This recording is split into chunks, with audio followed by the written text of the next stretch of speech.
안녕하세요. 한 주간의 법조계 이슈와 소식을 한데 모아 전해드리는 로투데이 스페셜 신세아입니다.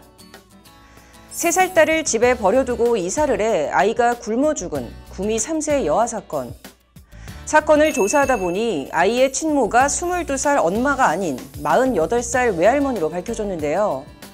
외할머니 성모 씨 손녀의 행방도 알 수 없는 가운데 SBS 프로그램 그것이 알고 싶다 제작진은 빠른 사건 해결을 위해 석 씨의 얼굴을 공개하며 제보를 받았습니다. 과연 이 사건의 진실은 무엇일까요? 관련해서 외할머니 석 씨 등에 대한 적용 가능한 혐의, 처벌 가능성 등을 짚어봤습니다. 넥슨게임 메이플스토리의 확률형 아이템 소비자 기망 논란과 관련해 국내 최대 소비자 협의기구인 한국소비자단체협의회가 소비자들의 신뢰를 저버렸다, 자정 능력을 상실했다라고 넥슨을 강하게 질타하며 관련 법 개정을 촉구하는 성명서를 냈습니다. 넥슨게임 이용자들도 집단소송 움직임을 보이고 있는데요. 취재 내용 전해드립니다. 그 외 기획보도 이어서 전해드리겠습니다.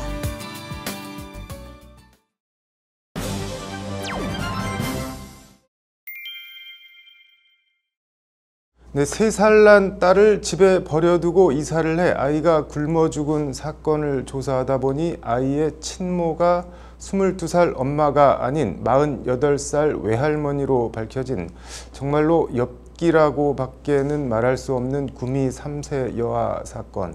SBS 그것이 알고 싶다가 프로그램 SNS에 제보를 기다린다며 73년생인 외할머니 성모 씨의 얼굴을 어제 공개했습니다. 석 씨의 딸이 낳은 딸, 그러니까 손녀는 그런데 정말 어디로 사라진 것일까요? 석 씨 등에 대한 처벌 가능성, 적용 가능한 혐의 등을 짚어봤습니다. 신세아 기자입니다. 지난달 10일 경북 구미의 한 빌라에서 3살 여자아이가 숨진 지 한참 지난 반미라 상태로 발견됐습니다. 수사에 나선 경찰은 아이를 빈집에 내버려두고 이사한 엄마 22살 김모 씨를 붙잡아 살인 및 아동복지법 위반 아동방임 혐의로 구속했습니다. 하지만 유전자 DNA 검사 결과 숨진 여아의 친모는 어머니 김 씨가 아닌 김 씨의 어머니 성모 씨로 밝혀졌습니다. 딸의 딸, 외손녀가 사실은 자신의 친딸이었고 애초 엄마로 알려진 김 씨와 숨진 3세 여아는 모녀 관계가 아닌 자매로 밝혀진 겁니다. 국가수도 DNA 검사 결과에 경악을 금치 못하고 4차례나 확인을 거듭했을 정도로 사건은 충격적이었습니다. 오류가 있을 수 있기 때문에 그래서 제가 알기로 국가수에서 4번이나 DNA 검사를 했던 걸로 알고 있어요. 그렇다고 하면 그 정도라고 하면은 경찰은 일단 남편의 아이가 아닌 외도에서 생긴 아이를 출산한 외할머니 석 씨가 자신이 낳은 딸과 비슷한 시기 자신의 딸 김 씨가 낳은 딸, 즉 딸과 손녀를 바꿔치기 한 것으로 파악하고 있습니다. 경찰은 이에 석 씨가 자신의 딸이 낳은 여아, 즉 손녀를 어디론가 납치해 빼돌린 미성년자 약취 혐의를 우선 적용해 석 씨를 구속했습니다.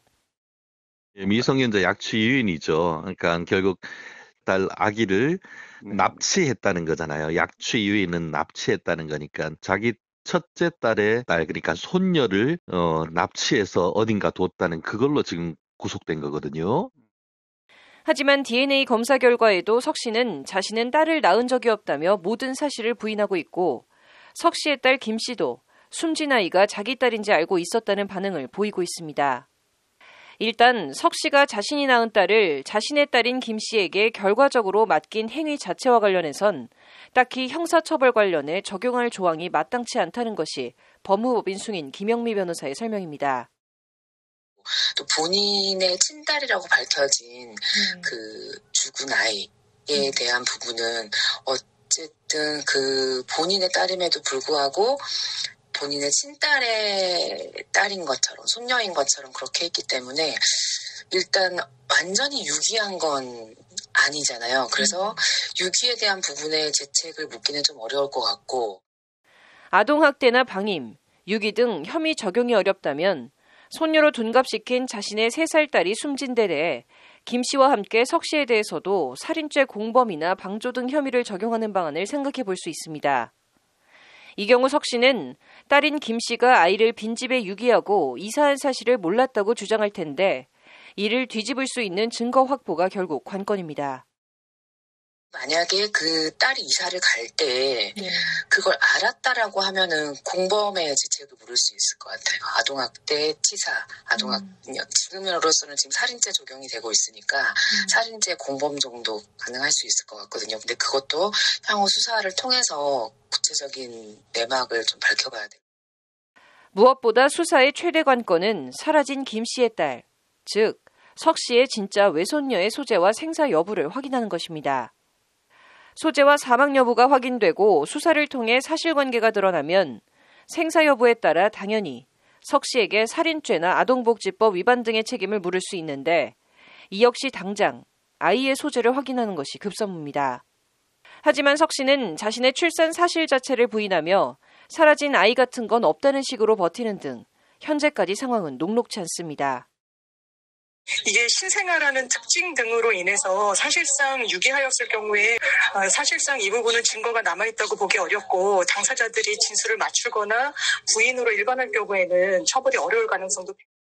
DNA 검사 결과나 여러 정황상 석 씨가 자신의 손녀를 어디론가 빼돌렸을 것이란 강한 의심과 추정이 들지만 DNA 검사 결과는 범죄의 단서이지 그 자체가 범죄의 증거는 아니라는 게 최진영 변호사의 설명입니다. DNA가 다르다는 것이지 그 자체가 범행을 했다는 것은 아니죠. 네네네. 그래서 범행의 동기를 그걸 가지고 수사의 단서를 가지고 추궁해서 자백을 받아낼 수 있는 하나의 유력한 증거인 것이지 DNA가 모든 걸 범죄 행위까지 말해주는 건 아니잖아요. 그래서 사라진 아이의 소재가 끝내 파악되지 않을 경우 생사 여부나 현재 상황 등 아이의 상태가 어떻게 돼 있는지 자체를 파악할 수가 없어 법적인 책임을 묻기는 더 어려워집니다. 이 경우 일종의 시신 없는 살인사건처럼 사건은 미궁에 빠지며 결국 장기 미제로 남고 사라진 아이에 대한 법적인 책임을 누구에게도 물을 수 없는 상황이 벌어지는 것 아니냐는 우려가 제기되는 이유입니다. 물을 수 없다. 예, 누구한테는 물을 수 없다. 결국 살인죄가 성립되기 위해서는 피의자가 특정되어야 하는데 지금 같은 경우에 있어서는 당연히 아이가 실종되는 상황인 것이지 이 아이가 누구에 의해서 죽었다는 어떠한 증거도 없기 때문에 지금 일각에선 김 씨가 자신의 딸이 엄마의 딸과 뒤바뀐지 몰랐다고 주장하는 점, 그러면서도 3살 여아를 빈집에 두고 이사해 아이를 굶어 죽게 만든 점, 김 씨와 석 씨의 이해할 수 없는 문자 내용 등을 들어 애초 두 사람이 사실관계를 다 알면서도 부인하고 있다는 일종의 음모론도 제기되고 있습니다.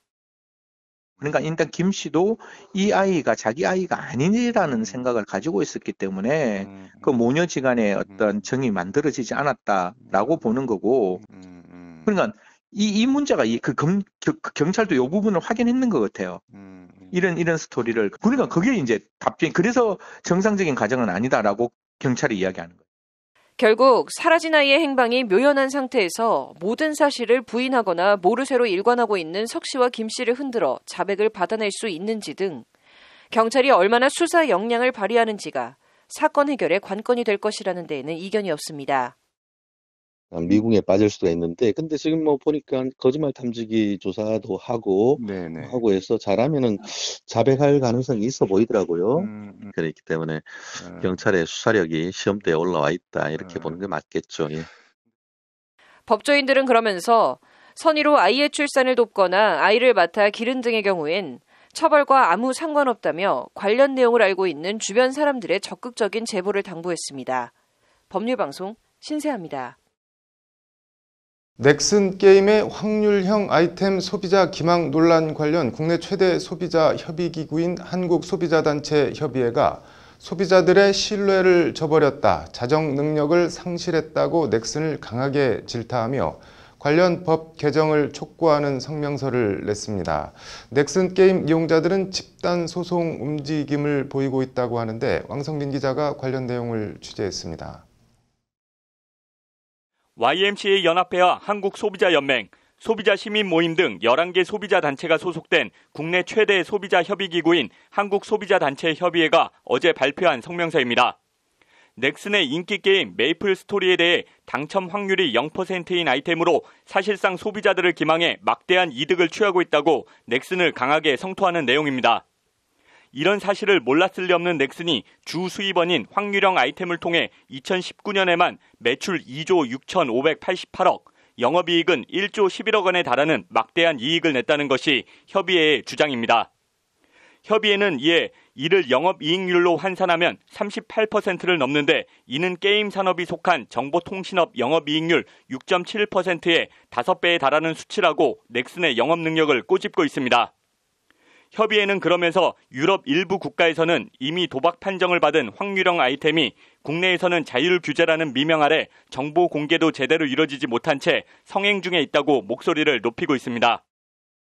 확률형 아이템이 불투명한 확률, 그리고 한 번에 희귀 아이템을 얻는 것 때문에 이것에 한번 발을 들여놓은 사람들이 지속적으로 지출이 되고 또 계속 중독성이 있는 그러한 것이기 때문에 사행성이 우려되었습니다.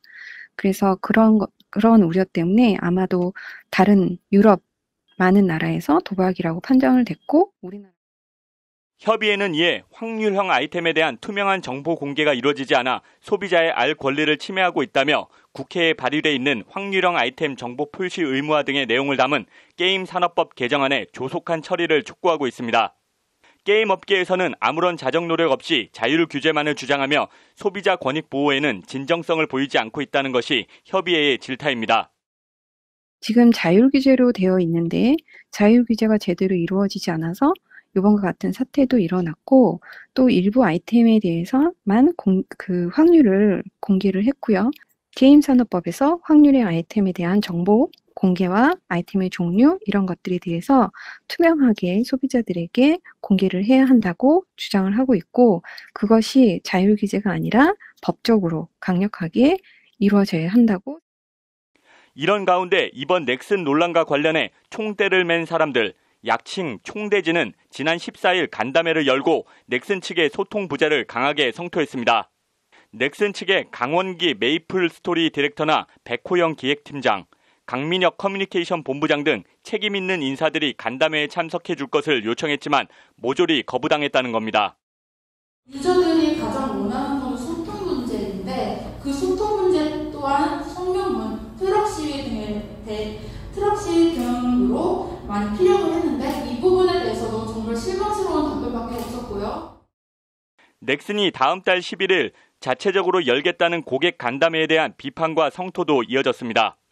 앞서 넥슨은 지난 16일 본인 명의 넥슨 아이디가 있는 고객 누구나 참가를 신청할 수 있지만 최종 참석자는 커뮤니티 인원 3명, 랭킹 기준 7명으로 제한할 예정이라고 공지한 바 있습니다.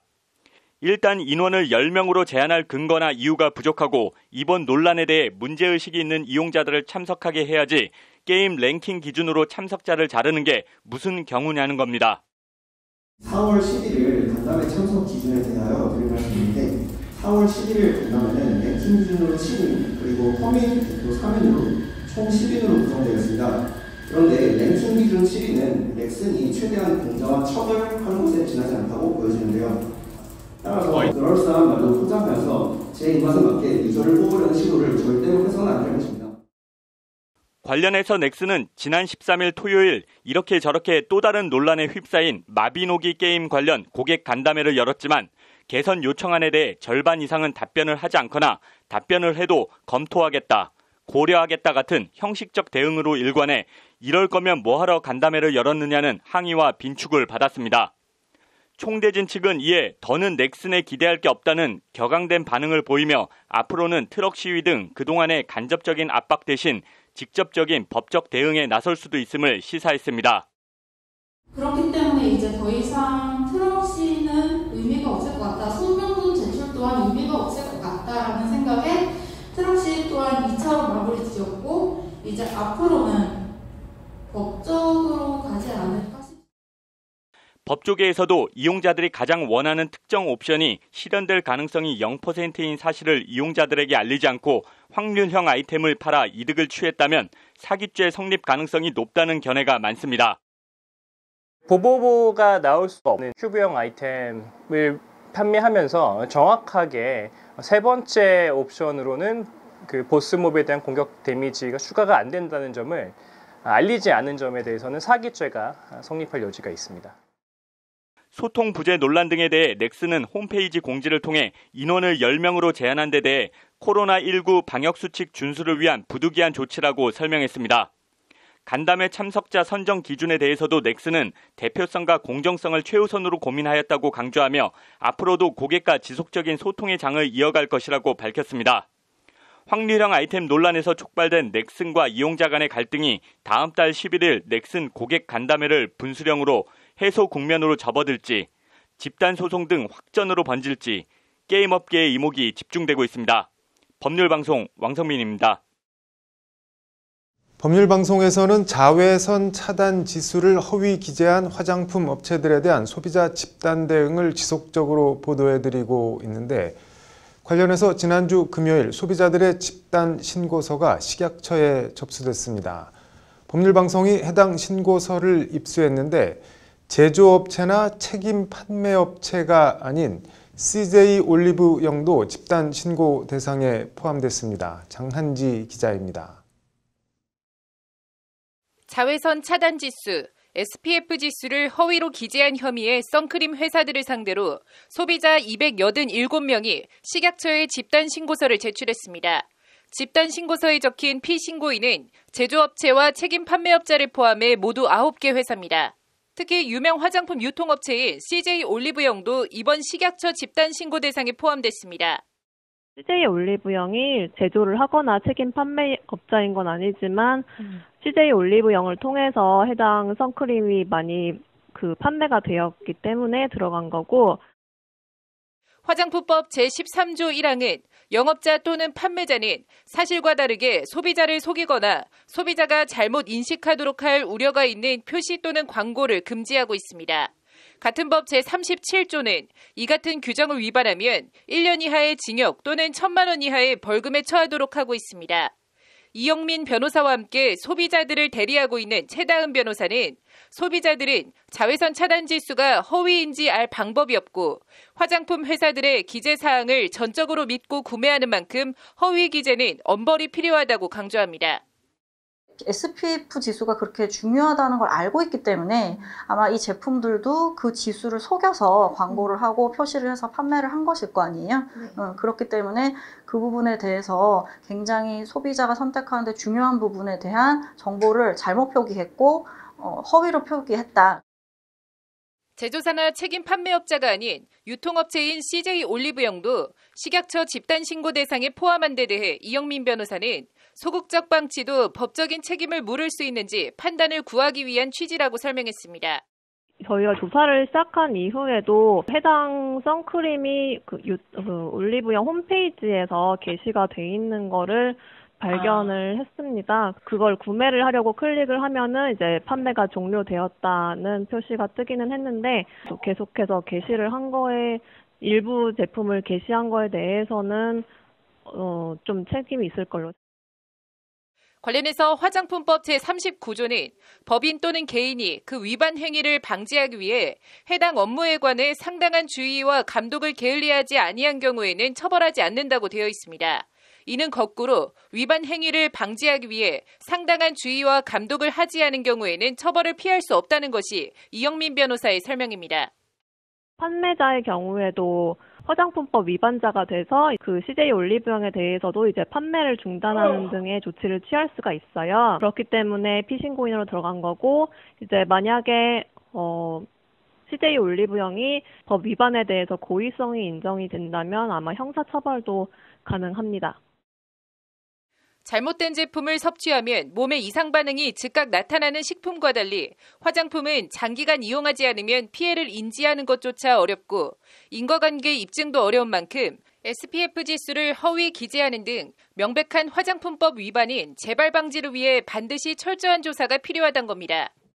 화장품이 요즘 브랜드도 너무 많고 제품도 너무 많아요. 그렇기 때문에 소비자들은 주요 표시된 내용이라던가 가격 측면에서 제품을 고를 수밖에 없는데 이에 대한 관리 감독이 철저하게 이루어지고 그렇게 돼서 소비자들이 올바른 제품을 선택할 수 있는 계기가 됐으면 좋겠습니다. 법률방송은 해명을 듣기 위해 CJ 올리브영 측에 여러 차례 전화 연결을 시도했지만 연락이 닿지 않았습니다. 법률방송 장한지입니다. 4G를 쓰는 이동통신 인터넷 속도 LTE보다 20배 빠른 이른바 빛의 속도를 내세운 5G 가입자가 1,300만 명을 돌파했습니다. 그런데 출시 2년이 지나도록 빛의 속도라는 말이 무색하게 빛의 속도로 끊기거나 아예 연결 자체가 안 되는 일이 부지기수로 벌어지고 있는데요.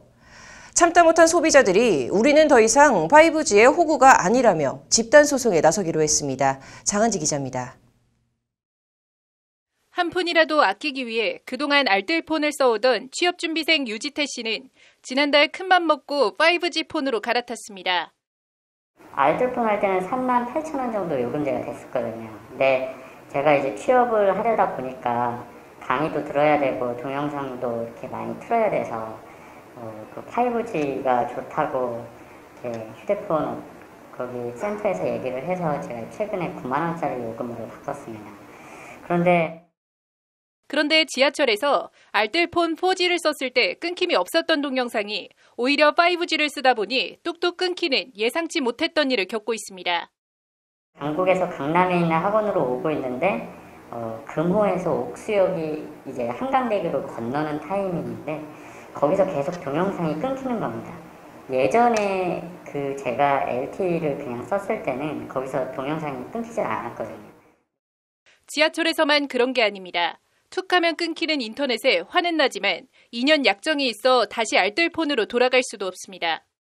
기분이 굉장히 나쁘죠. 일단 요금제를 가장 비싼 요금제를 쓰고 있는데 저희들 같은 취준생들은 그게 중요하거든요. 영상이 듣다가 이제 끊기면 안 되니까 1분 1초도 아까운데 솔직히 말하면 듣다가 또 흐름이 끊기면 공부가 좀 안 되잖아요. 그렇습니다. 유 씨는 서울인데 이 정도면 다른 지방 중소도시는 어떻겠냐며 분통을 터뜨립니다. 제가 시골에 있는 어떤 산 오지에 있는 것도 아니고 그래도 나름 서울에서 강북에서 강남으로 가는 와중에도 이렇게 동영상이 끊기면 솔직히 지방에서는 어떠한 수준인지는 안 봐도 비디오겠죠. 다른 지역은 어떨까? 충남 천안에 거주하는 손지명 씨는 5G 출시와 동시에 5G 폰을 개통했지만 자취방에서 단 하루도 제대로 된 서비스를 받아본 적이 없습니다. 현재 천안에서 생활 중인데 제가 거주하고 있는 집에서는 5G 모드만 사용할 때는 끊기는 경우가 너무 많아서 제대로 사용하기가 힘들었습니다. 이 지역에마다 편차가 큰 것 같아요. 제가 천안에서 거주하고 있는 집 같은 경우는 사실상 5G 활용이 안 됩니다. 말만 5G, 실제로는 4G라며 왜 바꿨는지 모르겠다고 허탈해합니다. 실제로 이제 아예 끊겨가지고 계속 이렇게 확인을 하다 보니까 이제 5G로 이용할 때는 이용할 수 자체가 없더라고요. 지역에 따라서. 그래서 저는 그냥 LTE 겸용 모드로 바꾸니 자연스럽게 LTE로 바뀌면서 4G로는 자연스럽게 사용이 가능합니다. 결국 울며 겨자 먹기로 매달 비싼 5G 요금만 꼬박꼬박 내고 있습니다. 5G 요금제만 선택할 수 있는데 이 선택지들이 기본적으로 LTE보다 가격이 높더라고요. 그래서 불만이 좀 있습니다. 굳이 5G를 써야만 하는 이유도 사실 못 느끼는 거죠. 실제 지난해 6월 영국 시장조사기관 오픈시그널의 한국이동통신 5G 가용성 조사에 따르면 5G를 쓰더라도 실제 5G망에 연결되는 경우는 이용 시간의 15%에 불과한 것으로 나타났습니다. 쉽게 말해 말은 5G 폰이지만 실제 5G 서비스가 이용 시간의 15%밖에 안 된다는 얘기입니다. 그 이유는 저조한 5G 기지국 구축률에 있습니다. 과학기술정보통신부에 따르면 지난 2020년 8월 말 기준 4G 대비 5G 기지국 구축률은 평균 13.5%에 불과한 것으로 나타났습니다. 서울과 부산, 인천, 광주 같은 광역시가 20% 안팎의 구축률을 기록했고 경기도 14.9%, 그 밖에 세종시를 포함해 다른 광역지자체들의 구축률은 전부 10% 미만인 것으로 조사됐습니다. 특히 충남의 경우 6.4%밖에 안 됐고 경북도 6.1%, 전남은 5.2%에 불과했습니다. 5G를 이용할래야 이용할 형편이 안 되는 상황. 결국 참다 못한 소비자들이 SK텔레콤과 KT, LG U+ 등 이통 3사를 상대로 집단 소송에 나섭니다. 이통 3사의 고의적인 채무 불이행에 해당할 수 있고 따라서 5G로 피해를 입은 이용자분들이 재산상 손해에 대해서 손해배상 청구가 가능하다는 결론에 이르러서 김진욱 변호사는 관련해서 상용화 당시 완전한 5G망 구축에 시간이 필요하다는 사실을 정부와 이통 3사가 인지하고 있었지만 관련 내용을 제대로 고지하지 않았다는 점을 지적합니다. 처음부터 그런 내용을 광고하거나 약관이나 계약 등을 통해 그에 상응하는 요금 감면 등의 조치가 이뤄져야 했으나 전혀 그런 조치가 이뤄지지 않았다는 것이 김진욱 변호사의 지적입니다. 이는 이통 3사의 고의 또는 중대한 과실에 기인한 불완전 채무 이행으로 이통 3사는 해당 손해를 배상할 책임이 있다고 강조합니다. 5G 서비스를 이용자들에게 출시, 제공할 때는 당연히 기지 구축이 미흡할 수밖에 없고 그에 따라서 불완전하게 본인들이 방송이든 약관 등을 통해서 이용자들에게 설명하고 고지한 내용에 훨씬 못 미칠 수밖에 없는 서비스 제공이 이미 예상이 되었고 김진욱 변호사는 나아가 이통 3사의 5G 주파수를 할당하며 만구축 기간을 유예해준 과학기술정보통신부도 책임을 피할 수 없다고 지적합니다. 이통 3사의 어떤 고의적인 주파수 구축 지연 또는 과실로 100번 양보한다고 하더라도 그에 대해서 묵인해준 정황이나 자료가 충분히 확인이 되기 때문에 그 부분에 대해서는 별도의 법적 조치가 정부를 상대로는 가능하지 않을까 싶습니다. 소비자들의 집단소송 예고에 대해 SK텔레콤 관계자는 법률방송과의 통화에서 전 세계에서 5G가 가장 앞서는 나라가 우리나라인데 일부 미흡한 점이 있을 수 있지만 최선을 다하고 있다는 입장을 밝혔습니다. 이 관계자는 그러면서 소비자 편리를 위해 요금 제도를 확대해 새롭게 출시하고 있다고 덧붙였습니다. 5G폰 집단소송에 참여를 원하는 소비자들은 공동소송 플랫폼 화난 사람들을 통해 오는 22일부터 동참할 수 있습니다. 법률방송 장한지입니다. 자동으로 세무사 자격을 취득한 변호사들에게 장부 작성 및 성실 신고 의무, 기장대리 업무를 허용할지 여부를 두고 입법 공백 사태가 1년 2개월 넘게 지속되고 있습니다. 이런 가운데 소관 상임위인 국회 기획재정위는 오늘 오후 조세 소위를 열고 변호사 기장대리 허용 위헌 여부에 대한 헌법 전문가들의 의견을 청취했습니다. 사실상 오늘 의견 청취가 조세 소위 판단에 결정적 영향을 미칠 것으로 보이는데 변호사 단체는 수뇌부가 총출동해 총력전을 펼쳤고 세무사 단체는 560일 넘는 1인 시위를 이어가며 국회를 압박했습니다. 현장을 왕성민 기자가 취재했습니다. 오늘 오전 국회의사당 정문 앞 변호사의 욕심을 막아주세요라는 팻말을 든 한국세무사회 소속 세무사들이 1인 시위를 벌이고 있습니다. 세무사 자격 자동 취득 변호사의 기장대리 허용을 제한하는 세무사법 개정안 통과를 촉구하며 562일째 국회 앞 1인 시위를 이어가고 있는 겁니다. 세무사법 개정안이 아직 통과되지 않고 입법 공백이 벌써 440일을 넘어가고 있습니다.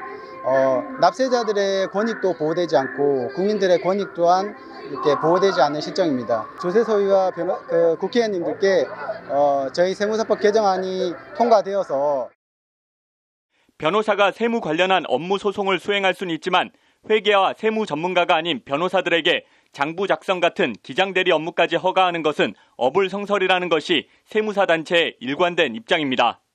어떻게 보면 진료는 의사에게 그런 또 약은 약사에게 이렇게 하듯이 그 업역이라는 게 있고 그리고 본연의 전문성이 있는데 법률 전문가라는 이유만으로 변호사들이 세무사업을 전부 할 수 있다고 한다면 어떻게 보면 자격증이 어떻게 보면 유명무실하거든요. 오늘 1인 시위엔 특히 지난 3일 세무사 시험 합격증을 손에 쥔 새내기 세무사도 참석해 눈길을 끌었습니다. 김태수 세무사는 입법 공백 사태가 지속되면서 세무사 시험을 통과해 자격증을 얻고도 정작 정식 세무사 등록을 하지 못하는 불합리한 상황을 하루빨리 해소해야 한다고 목소리를 높였습니다. 저희가 이제 2년, 3년 준비하면서 세무사가 겨우 됐는데 지금 세무사법이 통과되지 않아서 입법 공백이 441일간 지속되고 있는데 그러다 보니까 한국세무사회에 저희가 정식으로 등록이 안 돼서 상당히 저희 동기들도 그렇고 많이 불안한. 오후 2시 헌법 전문가 의견 청취를 위한 기재위 조세 소위 개의를 앞두고 변호사 단체에선 이종엽 대한변협회장, 세무변호사 회장을 맡고 있는 박종은 변협 수석 부협회장, 김정욱 서울지방변호사회 회장 등 변호사단체 수뇌부들이 국회로 총출동했습니다. 이종엽 변협회장 등은 변협 차원에서 총력전을 전개해 변호사 기장대리 허용을 반드시 관철시킬 것이라고 강하게 강조했습니다. 위헌성을 적극적으로 알려서 이 법안 통과에 강력히 저지를 하도록 하겠습니다.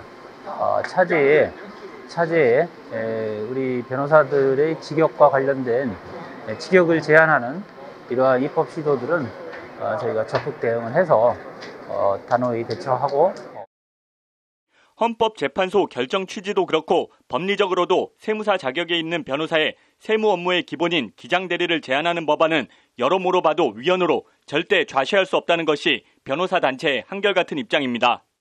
논리적으로는 위헌이 나올 수밖에 없다고 생각을 합니다. 지금 법안 자체가 헌재 판결에 사실 배치되는 양경숙 의원안을 가지고 논의를 하는 것이기 때문에 사실 서울지방변호사에서는 지난주에 그 긴급 자담회를 열어서 헌재나 아니면 법무부 그리고 법학전문대학원 교수님들의 공통된 의견으로 이것이 위헌의 소지가 아주 크다는 그 결론을.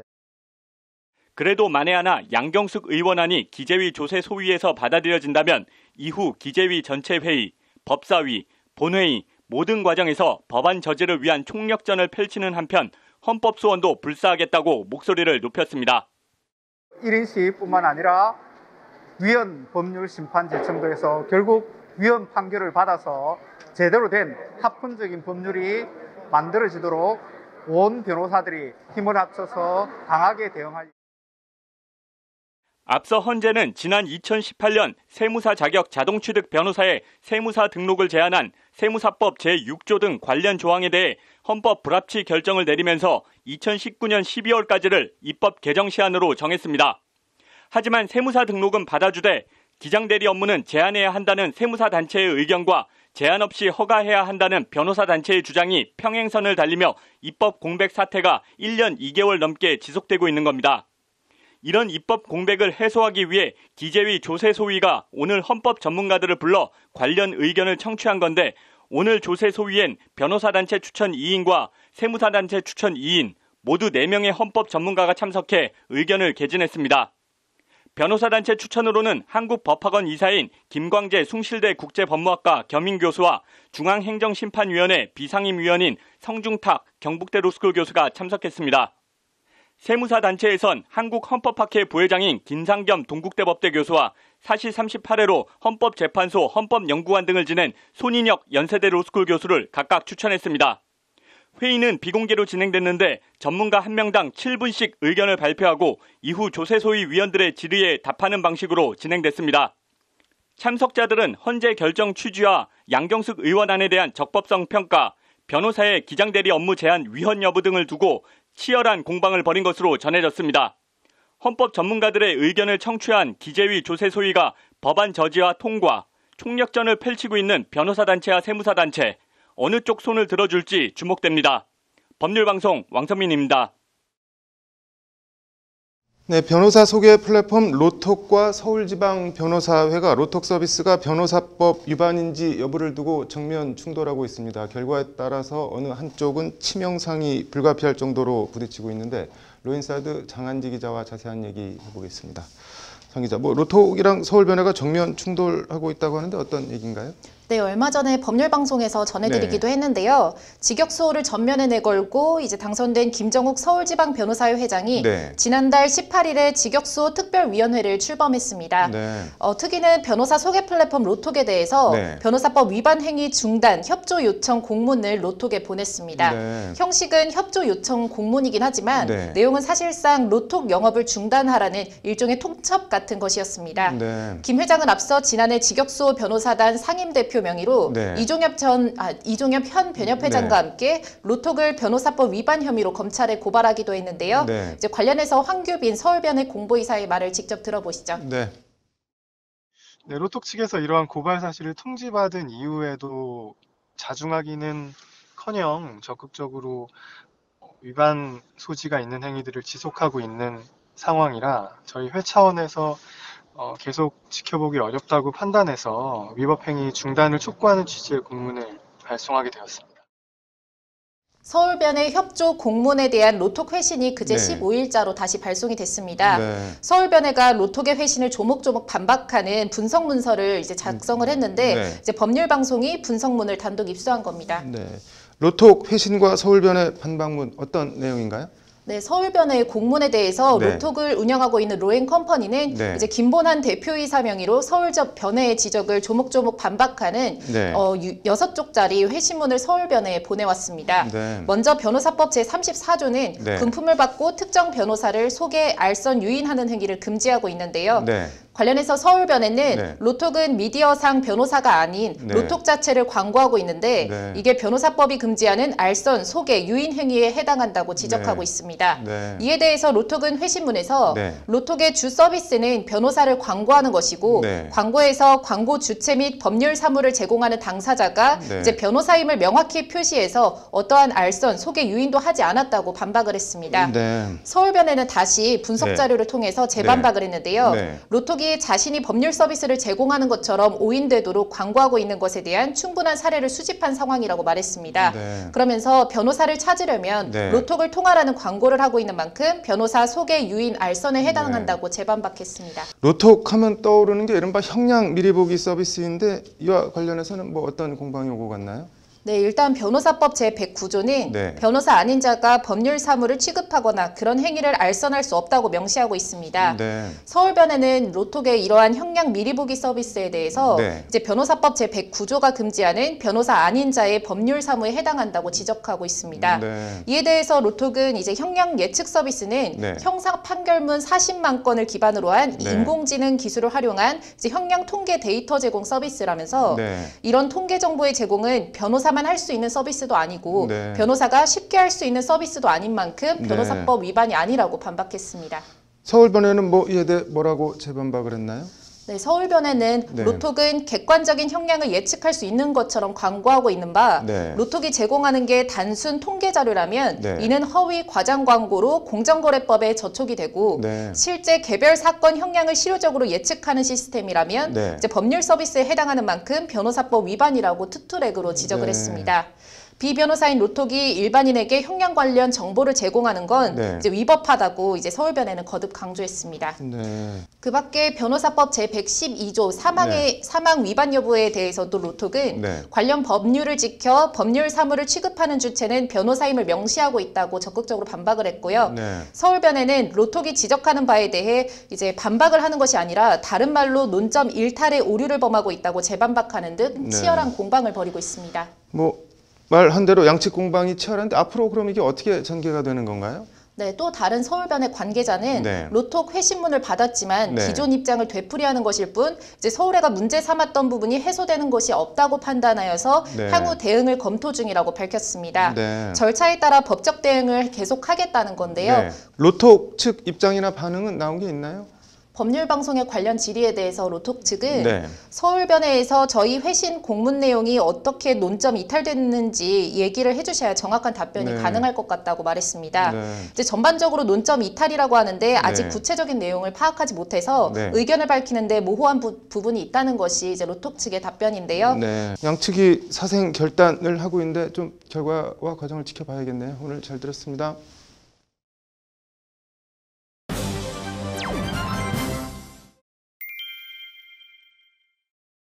도전 정신으로 자신만의 전문 분야를 개척해가는 청년 법률가를 만나다 코너입니다. 오늘은 서울대 전기공학과를 졸업하고 게임회사 개발자로 근무하다 지식재산권 전문 변호사로 변신해 법조인의 길을 걷고 있는 김혜주 변호사를 만나 얘기를 들어봤습니다.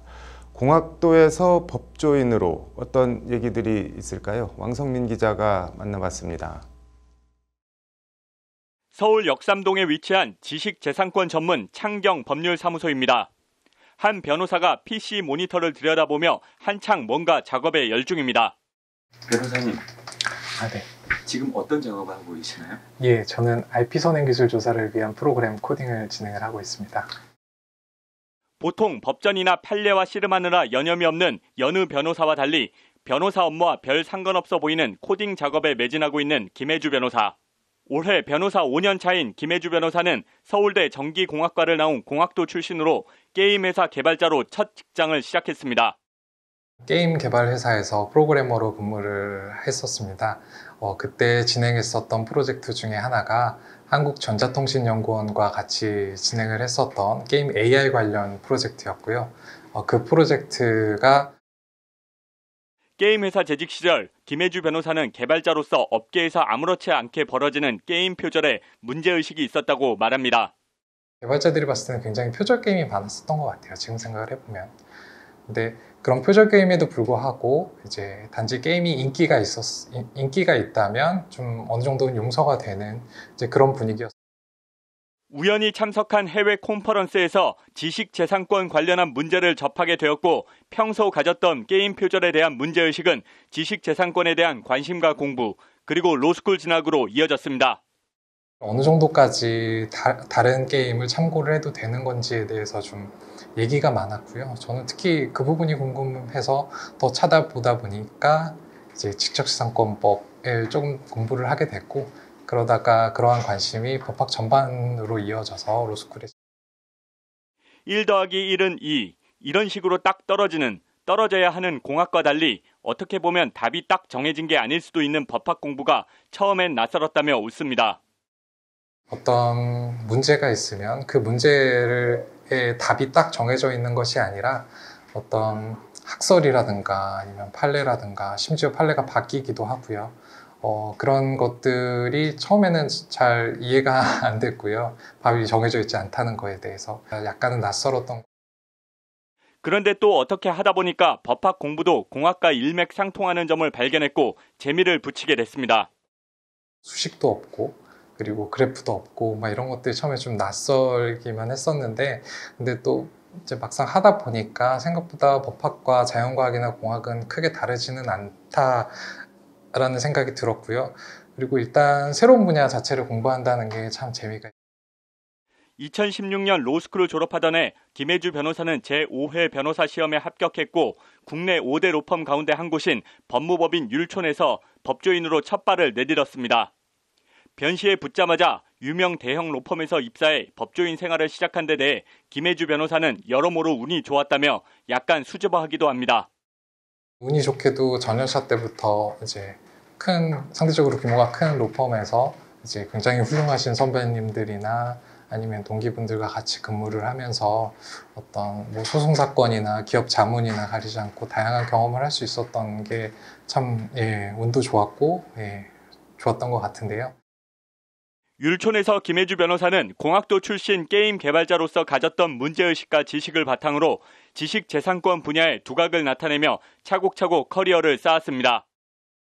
기술 관련 특허 소송이라든가 아니면 기타 기술 침해 분쟁 아니면 컴퓨터 프로그램 저작권 분쟁이나 아니면 소프트웨어 용역 관련 계약 분쟁 이런 것들에 있어서 저는 그 사건을 이해하고 그리고 재판부나 아니면 심판부를 설득을 해서 유리한 방향으로 이끌어가는 데 있어서 저는 도움이 아주 많이 됐습니다. 김혜주 변호사는 특히 새로운 분야를 공부하고 도전하는데 별 두려움 없는 성격이 변호사 업무의 외연을 확장하는 데 큰 도움이 됐다고 말합니다. 사실 어떤 특정 기술 분야를 알고 있다는 것 자체보다는 공학을 공부했다는 것 때문인지는 모르겠지만 저는 기본적으로 어떤 새로운 기술 분야에 대한 두려움이 상대적으로는 적다. 충분히 필요한 정도의 기술 수준으로는 공부할 수 있다라는 어떤 자신감 내지 믿음을 많은 법조인들이 선망하는 유명 로펌에서 탄탄대로를 걷고 있던 김혜주 변호사는 더 큰 목표를 위해 3년간 몸담고 있던 율촌을 떠나 지난 2019년 창경 법률사무소를 설립해 독립합니다. 다른 중소형 로펌에서는 경험하기 어려운 사건들을 많이 경험을 할 수 있어서 그게 저는 개인적으로 가장 큰 자산이 됐다고 생각을 하고 있고요. 이제 그런 경험들을 바탕으로 저는 지적재산권 분야에서 좀 작지만 강한 로펌을 시작으로 해서 그쪽 분야의 전문성을 가진 로펌을 운영을 하고 싶다라는 생각을. 어떻게 보면 율촌이라는 든든한 뒷배를 뒤로하고 허허 벌판에 단기 필마로 선 김혜주 변호사의 전략은 지식재산권 관련한 틈새 시장 공략, 그리고 전문화와 차별화, 특화입니다. 그동안은 사실상 이제 시장을 지배하고 있는 그런 큰 기업들 위주로 자문을 많이 드렸었는데요. 근데 이제 개업을 하고 나서는 좀 더 이제 시장을 뭐 지배하고 있지는 않지만 이제 향후 새로운 시장을 신기술로 개척을 하거나 아니면은 어떤 혁신을 통해서 이제 새로운 분야를 이제 개척을 하고 싶어하는 그런 중소기업들 위주로 해서 이제 그런 기업에게 양질의 자문 서비스를 제공. 1차 목표는 고객의 인정을 받는 유능한 변호사가 되는 것. 그 목표를 따라 걷다 보니 법률사무소는 설립 2년 만에 어느 정도 자리를 잡아가고 있습니다. 저는 항상 처음에는 그 고객의 업계나 고객의 창작 분야를 이해하려고 굉장히 노력을 하는 편이고, 이제 앞으로도 그런 경험들이 들어가서 이제 고객분들의 사업을 잘 이해할 수 있는 그런 변호사 그리고 그런 사무소가 되기를 하지만 아무리 발전을 하고 있어도 현실에 만족해 안주할 생각은 추호도 없어 보입니다. 장기적으로는 저희가 리걸테크 분야에 진지하게 도전을 해보고 싶습니다. 일단 저희의 그런 리걸 서비스를 하는 거를 경험을 바탕으로 해서 직접 사실 개발을 하고 있거든요. 그래서 개발을 통해서 언젠가는 기업이나 아니면은 그 법률 소비자분들을 위해서 만족시킬 수 있는 그런 리걸테크 서비스를. 법률방송 왕성민입니다. 네, 한국토지주택공사가 신도시 투기 논란 관련 직장인 익명 커뮤니티에 꼬우면 니들도 이직하든지라는 내용의 글을 올린 사람을 수사기관에 고발 조치했습니다. 남승환 변호사의 시사법률입니다. 이거 뭐 정말 많은 사람들을 공분케 했는데 그 내용을 좀 다시 한번 볼까요? 네, 9일 익명 커뮤니티 앱 블라인드에서 내부에서는 신경도 안 씀 뭐 이런 제목의 글이 올라왔는데요. 내용을 조금 살펴보면 뭐 한두 달만 지나면 사람들 기억에서 잊혀진다. 뭐 물 흐르듯이 지나가겠지. 뭐 다들 생각하고 있고 나도 그렇게 생각하고 있다. 그다음에 털어봐야 차명으로 다 해놨는데 어떻게 찾을 거냐 이런 얘기가 있고요. 뭐 니들이 암만 열폭해도 난 열심히 차명으로 투기하면서 정년까지 꿀 빨면서 다니겠다. 뭐 우리 회사만의 혜택이자 복지다. 여기 이제 꼬우면 니들도 우리 회사로 이직해라. 공부 못해서 못 와놓고 꼬투리 잡았다고 조리돌림 하는 게 극혐이다. 이제 이런 취지의 글이 올라왔습니다. 이게 뭐 한마디가 정말 많은 사람들을 공분케 했는데 LH가 해당 글을 올린 익명 게시자를 수사기관에 고발을 했죠. 네, LH는 이 작성자가 허위 사실에 기반해서 자극적 내용의 글을 담았다. 이런 글을 게시해서 공사의 명예를 실추시켰고 그다음에 사태 수습과 재발 방지를 위한 자체 노력을 크게 저해했다면서 수사기관에 고발했습니다. 이 혐의는 정보통신망법 70조에 따른 명예훼손, 그리고 형법 311조에 따른 모욕, 그리고 형법 314조에 따른 업무방해 혐의인데요. 사태의 심각성과 중요성을 인지하고 철저히 조사해서 재발 방지하겠다. 전사적으로 노력하고 있다. 그런데도 불구하고 이 게시물의 부적절한 언사로 인해서 LH 직원, 가족, 그리고 전 국민이 공연히 모욕을 당했다. 그리고 명예도 훼손당했다. 뭐 이런 취지이고요. 그래서 그 과정에서 결과적으로 3기 신도시 등 핵심 정부 정책 추진이 방해됐다. 그래서 이 점을 업무방해로 한 것 같은데 수사기관에 고발장을 제출한다. 이런 취지입니다. 이게 형사적으로 뭐 명예훼손이나 모욕죄 같은 게 성립을 하는가요? 일단 명예훼손이나 모욕죄 성립과 관련해서 LH의 입장을 살펴보면 어떤 문구를 들어서 그렇게 했는지 좀 알 것 같습니다. 예를 들면 털어봐야 차명으로 다 해놨다라는 건 이제 사실적시, 그러니까 정확하게는 허위사실적시라고 LH는 얘기하겠죠. 허위사실적시를 통해서 LH 직원의 명예를 훼손했다 이런 얘기인 것 같고 LH 직원들이 차명으로 다 투기했다 이런 것을 시사하니까요. 그다음에 모욕죄는 공부 못해서 못 와놓고 꼬투리 잡았다고 조리돌림 한다는 표현, 이게 이제 국민들에 대한 모욕이다 이렇게 얘기하는 것 같은데 이 부분은 좀 피해자 특정도 좀 곤란하고 이래서 과연 모욕이 될지 좀 의문이고요. 차명으로 투기했다든가 털어봐라 뭐 차명으로 다 해놨다 이런 부분은 뭐 적시, 사실적시나 허위사실적시에 해당할 수 있어서 일단 수사를 해보면 경우에 따라서는 명예훼손이 될 수도 있을 것 같은 생각이 듭니다. 이게 업무방해죄도 지금 걸었는데 이게 성립이 하는 건가요? 업무방해죄는 요건이 허위사실 유포 위계 위력으로 타인의 업무를 방해한 자입니다. 허위사실 유포 위계 위력 중에 LH가 생각하는 태양은 허위사실 유포일 것 같고요. 그 다음에는 그럼 업무가 방해돼야 되는데요. LH의 그 발표 내용에 보면 3기 신도시와 관련된 정부 정책 추진을 방해했다 이렇게 되는 것인데 글쎄요. 이 글에 따라 결과적으로 공분이 자아되면서 3기 신도시 추진이 좀 저해되거나 이랬을지는 모르겠는데 기본적으로는 이 글 때문에 그런 것이 아니라 LH 직원들의 투기 때문에 발생한 것인데요. 이것을 두고 허위사실 유포에 의한 업무를 방해한 것이다 이렇게 보는 것은 저는 조금 많이 나간 해석이 아닌가 이런 생각이 듭니다. 이게 뭐 이 사람뿐만 아니라 이렇게 일종의 염장 지르는 글들이 뭐 계속 올라오고 있는데 뭐 어떻게 보시나요? 네, 공감 능력의 문제 같은 생각이 좀 듭니다. 지금 투자라고 얘기하는데 그게 투자가 아니라 먼저 정보를 알거나 한다면 그 지역에서 응당받아야 할 다른 사람들의 보상 기회를 자기들이 뺏어간 건데 그게 아무렇지도 않다고 생각하면서 LH에 마침 근무하는 이유로 투자도 못하느냐라고 얘기하는 것이 뭐 도덕적으로는 전혀 맞는 말이 아니고요. 도덕적으로만 안 맞는 것뿐만 아니라 도대체 이런 정도의 공감 능력을 가진 사람들이 이 LH에 다니면서 나는 굉장히 좋은 직장 다닌다. 누구나 선망하는 직장이라는 얘기인데요. 공감 능력 같은 거를 좀 이런 좋은 직장에 다니는 사람들의 경우에는 좀 판별할 수 있는 이런 제도 같은 것이 있어야 되는 것이 아닌가 이런 생각이 들 정도입니다. 아무튼 뭐 고발을 했으니까 경찰 수사를 좀 지켜봐야겠네요. 오늘 잘 들었습니다.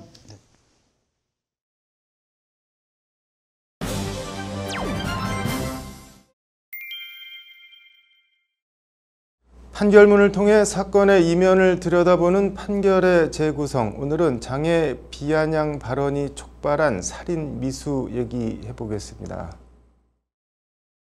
경남 양산시에서 벌어진 일입니다. 62살 조모 씨는 소아마비로 왼 다리를 저는 3급 장애인이라고 하는데 아내 민모 씨는 평소 이웃 주민들과 자주 어울려 술을 마셨고 조 씨는 이를 아주 탐탁지 않게 여겼다고 합니다. 그러던 2020년 9월 14일 저녁 7시쯤 조 씨는 살고 있던 아파트 부근 벤치에서 아내가 53살 강모 씨 등 남성들과 술을 마시고 있는 걸 보게 됩니다. 조 씨는 아내에게 그만 마시고 집에 들어가라고 했지만 아내는 조 씨의 말을 거부했고 같이 술을 마시던 강모 씨는 조 씨의 아내를 두둔하며 조 씨가 다리를 저는 것을 비하하는 등 비아냥거렸다고 합니다. 모욕감과 앙심을 품은 상태에서 일단 그 자리를 떠난 조 씨는 외출해서 술을 마시고 돌아왔는데 밤 10시가 넘은 시간에도 아내와 강 씨 등이 아파트 단지 내 공원으로 자리를 옮겨 술자리를 계속하고 있는 모습을 보자 속된 말로 꼭지가 돌아버렸습니다. 이에 조 씨는 집에 가서 식칼과 여기에 총 길이 23cm, 날 길이 6cm짜리 공업용 커터칼을 가지고 공원으로 가서 아내와 술을 마시고 있던 51살 박모 씨의 복부를 식칼로 찔렀습니다. 박 씨는 복부에 식칼이 꽂힌 채로 조 씨를 피해 도망을 갔고 조 씨는 이에 공업용 커터칼을 휘둘러 자신을 조롱했던 강 씨의 얼굴과 뒷목 등을 수차례 베었습니다. 이 과정에 격렬한 몸싸움이 벌어졌고 삽시간에 벌어진 아비 교환에 깜짝 놀란 아내가 뜯어 말리고 먼저 도망간 박 씨의 신고를 받고 출동한 경찰에 의해 더 큰 인명사고는 피할 수 있었습니다. 두 건의 살인미수 혐의로 재판에 넘겨진 조 씨는 형법상 경합범 가중 조항 적용을 받아 1심에서 징역 8년을 선고받았습니다. 형법 제37조 경합범 조항과 제38조 경합범과 처벌례, 제50조 형의 경중 조항 등에 규정된 경합범 가중은 처벌이 더 무거운 범죄에 다른 범죄의 형을 더해 가중하는 것을 말합니다. 식칼에 찔린 박 씨는 대장까지 찔렸고 얼굴과 목 부위에 자상을 당한 강 씨는 바로 응급처치와 수술이 이루어지지 않았다면 목숨이 위험했을 만큼 출혈이 심했다고 합니다. 재판부는 이에 범행 도구, 공격 부위와 횟수, 방법, 결과 등에 비추어 그 위험성과 비난 가능성이 상당히 크다며 징역 8년을 선고했습니다.